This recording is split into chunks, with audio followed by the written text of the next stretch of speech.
Wabarakatuh. Selamat pagi rekan-rekan. Saat ini kita lagi kebun ubi ya. Nah, kebetulan kita tanam 3 jenis ubi cilembu sekaligus. Yakni kalau ubi cilembu ini kan biasanya ada 4 atau 5 jenis ya. Ada no, awalnya nirkum, no, rancing, menes, dan juga saat ini rancung. Nah, saat ini kita ada 3 jenis. Yang pertama ada jenis yang nirkum. Nah, ini yang jenis nirkum. Kita lihat dulu perbedaannya sekilas ya. Daunnya seperti ini yang nirkum. Sedang ada yang rancing. Nah, rancing daunnya seperti ini. Beda ya. Jadi, nah bisa dilihat ini. Kalau nirkum dia lebih lebar dan rancing dia lebih kecil daunnya. Dan lekukan ininya lebih dalam ya. Lekukannya lebih dalam untuk yang rancing. Nirkum ini bawahnya agak bulat, kemudian lekukan ininya dangkal. Ini yang jenis nirkum. Satu lagi yang jenis rancung. Nah, ini rancung di sebelah atas ya. Rancung sebelah atas. Nah, ini yang jenis rancung.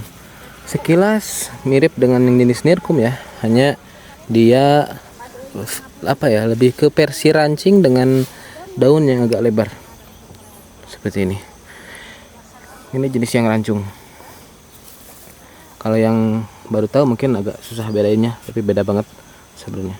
Nah, ini ketiga-tiganya adalah masih jenis ubi cilembu dan ketiganya memiliki karakteristik yang berbeda-beda dan juga memiliki keunggulan yang berbeda-beda.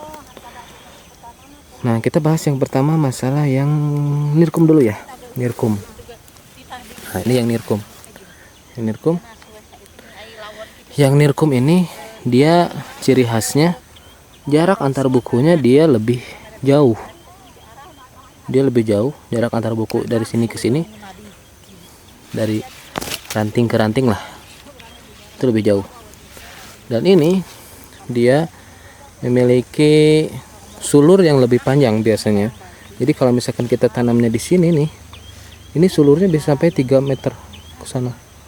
Bisa sampai 3 meter sulurnya. Sedangkan yang rancing dan rancung ini tidak. Yang nirkum ini biasanya lebih panjang. Nah, beda banget guys ya. Ini yang nirkum, itu yang rancing. Jadi lebih ke mirip daun singkong ya kalau rancing. Nirkum seperti agak bulat. Nah, dari masa panen, yang nirkum ini dia lebih lama, 6 sampai 8 bulan. Sedangkan yang rancing dan rancung ini masa panennya hanya sekitar 3,5 sampai 4 bulan atau 5 bulan lah maksimal ya untuk yang rancing ini. Nah, cuman keunggulannya di nirkum ini, nenek moyangnya ubi cilembu adalah ini, nirkum. Ada yang bilang ini arnet, ada juga yang bilang Tanjung Kait, itu masih sama. Kalau di Cilembu bilangnya nirkum. Itu singkatan ya dari bahasa Belanda, menir kumpening. Jadi dulu itu ubi cilembu ini terkenal makanannya para menir-menir atau raja atau permaisuri-permaisurinya Belanda, company. Jadi singkatlah namanya nirkum, menir company.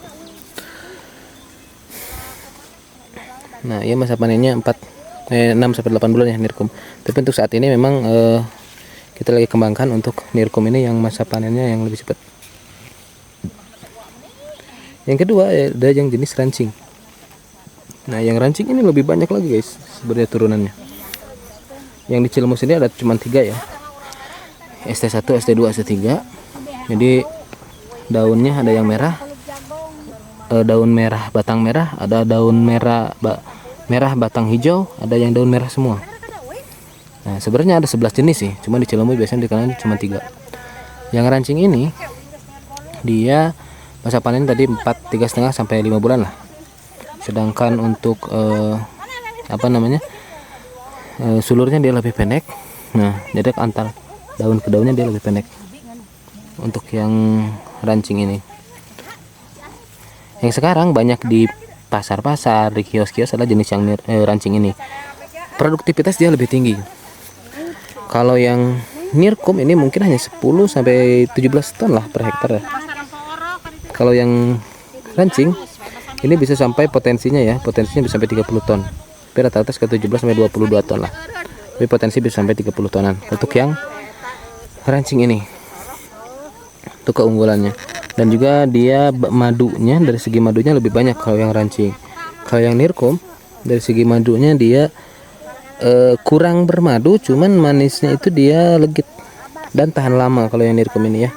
Jadi kalau misalkan yang rancing ini setelah matang hanya kuat maksimal 3 hari, kalau yang nirkum ini mungkin bisa sampai seminggu, itu nggak cepet basi yang nirkum ini. Dan kita dulu pernah sempat bawa ubi cilombo jenis nirkum ini ke pameran Slow Food Foundation di Itali. Itu perjalanan dan juga di lokasi seminggu itu nggak basi, alhamdulillah. Ini kita lihat perbedaan dari daunnya. Kemudian yang rancung.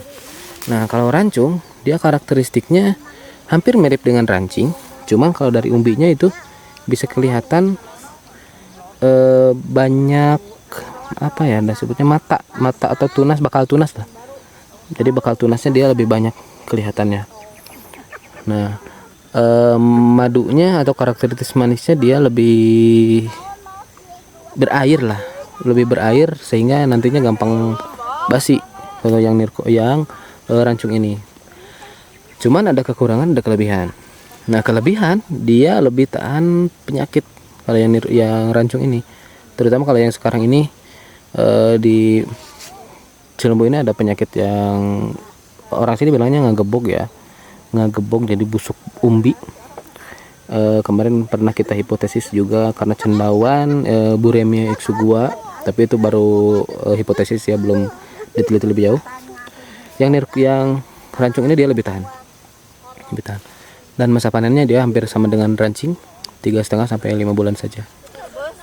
Nah, cuman dari tampilan memang umbinya biasanya kurang begitu menarik lah, banyak matanya. Jadi kalau untuk ekspor kadang masuknya reject. Kalau yang rancing ini dia mulus banget kalau untuk kulit umbinya ya. Nah, kalau nirkum umbinya tuh dia lebih berurat. Nah, nanti next ketika udah panen ya kita bandingin perbedaan dari segi umbinya. Ini kita lihat dari visual dari dari daun yang dulu. Ini berbeda banget. Itu mungkin guys sementara info dari Mimin. Terima kasih. Mungkin nanti ada tanya-tanya boleh di kolom komentar ya. Assalamualaikum warahmatullahi wabarakatuh.